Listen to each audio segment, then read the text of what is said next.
The Caribbean's calm was shattered on December 9, 2025, when the Venezuelan oil tanker Libertad vanished from radar, its transponders off just outside Venezuela's territorial waters. Hours of confusion ended with a bombshell. The U.S. Navy's Fourth Fleet had intercepted and seized the vessel, citing enforcement of sanctions against Venezuela's state oil company, PDVSA. In Caracas, President Maduro erupted on national TV, calling the act piracy and a violation of international law, a direct assault on Venezuela's sovereignty. He accused Washington of economic sabotage and regime change, framing the seizure as an act of war. The world's capitals took notice. In Moscow and Beijing, alarm bells rang. This was no longer just diplomatic sparring, but a military intervention against a key economic asset. The seizure marked a dangerous escalation, threatening to draw in global powers and ignite a wider conflict. The U.S. insisted it was enforcing legal sanctions. Venezuela and its allies called it imperial aggression. The Libertad became a symbol of a much larger struggle as the world watched, waiting for the next move. The Caribbean, once tranquil, was now a flashpoint for great power rivalry. The question was no longer if others would respond, but how soon. The fate of one tanker had become a global crisis. The stage was set for an unprecedented showdown. The world held its breath. The Libertad's seizure capped weeks of U.S. military buildup in the Caribbean. The Fourth Fleet's destroyers, cruisers, and Coast Guard cutters patrolled vital oil routes, their presence a clear show of force. Officially, these were routine operations, freedom of navigation, counter-narcotics, but rival capitals saw a tightening noose around Venezuela. The U.S. signaled it would use military might to halt Venezuelan oil exports. Russia condemned the deployment as gunboat diplomacy, warning of regional destabilization. China echoed calls for de-escalation, insisting on respect for sovereignty and international law. For Venezuela, the U.S. naval presence was an existential threat. Maduro accused Washington of imposing a de facto blockade. Venezuelan patrol boats shadowed U.S. warships, tensions rising with every radar contact. The region braced for miscalculation. One wrong move could spark open conflict. The world's eyes were on the Caribbean, now a potential battlefield. Every maneuver carried the risk of escalation. The crisis was no longer theoretical. The stakes had never been higher. Moscow's answer was immediate and unmistakable.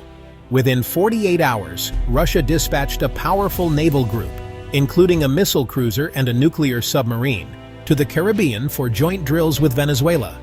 The message: Russia was ready to project power in America's backyard. The Kremlin called it a legitimate response to an ally's request, invoking freedom of navigation, a pointed jab at U.S. rhetoric. The deployment, the largest since the Cold War, sent shockwaves through Washington and NATO. Publicly, U.S. officials downplayed it. Privately, they saw a direct challenge to the Monroe Doctrine. For Maduro, Russian warships were a lifeline and a symbol of defiance. He welcomed Russia's message of peace and rejection of imperialist threats. The crisis had become a direct standoff between nuclear-armed powers. The Caribbean was now a chessboard for global rivals. China's response was strategic, not military. Beijing condemned the U.S. seizure as a threat to global commerce and international law, warning that if it could happen to Venezuela, it could happen to anyone. At a high-profile press conference, China denounced illegal unilateral sanctions and called for respect for sovereignty. Behind the scenes, Chinese shipping and insurance firms reviewed their exposure to U.S. sanctions, while diplomats rallied support at the UN.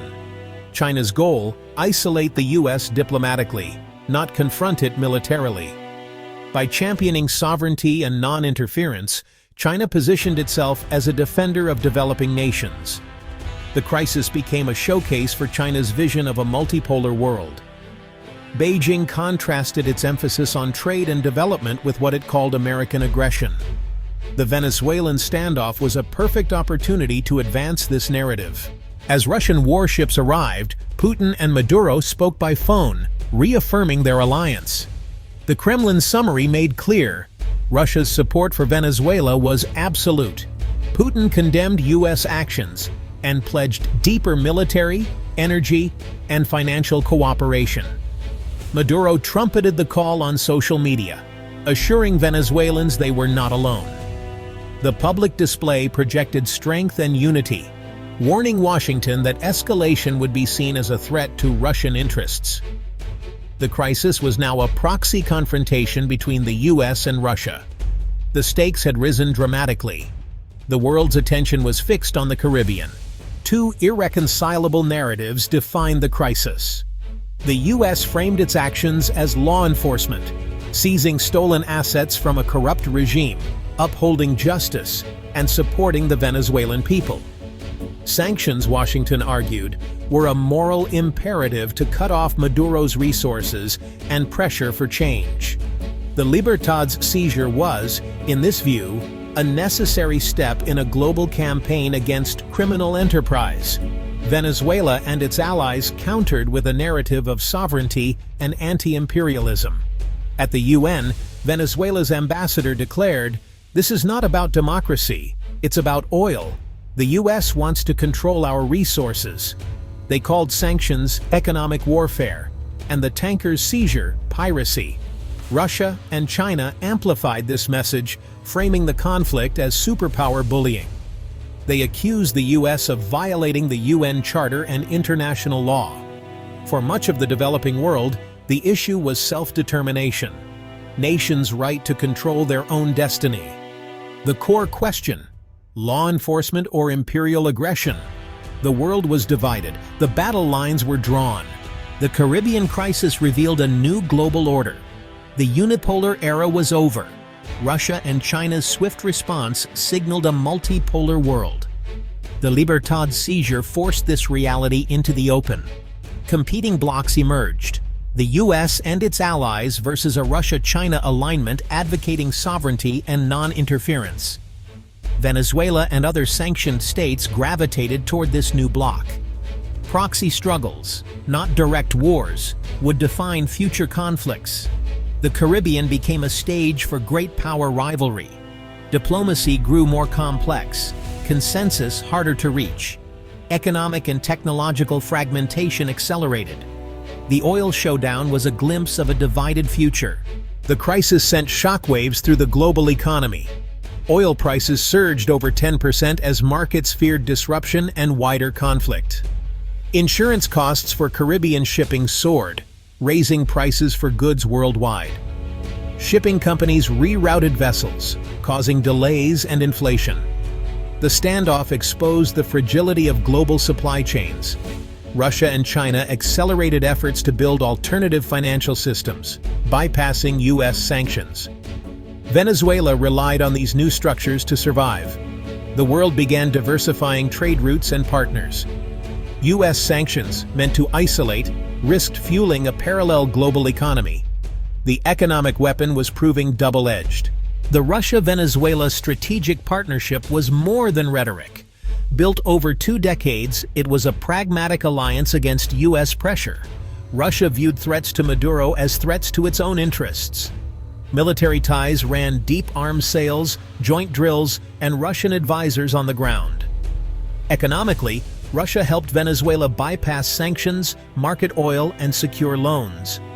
In return, Russia gained access to vast oil reserves and a foothold near the U.S. Diplomatically, Russia shielded Venezuela at the UN, blocking U.S.-led resolutions. The partnership was comprehensive: military, economic, and political. In the Caribbean crisis, it became a lifeline for Maduro and a challenge to U.S. dominance.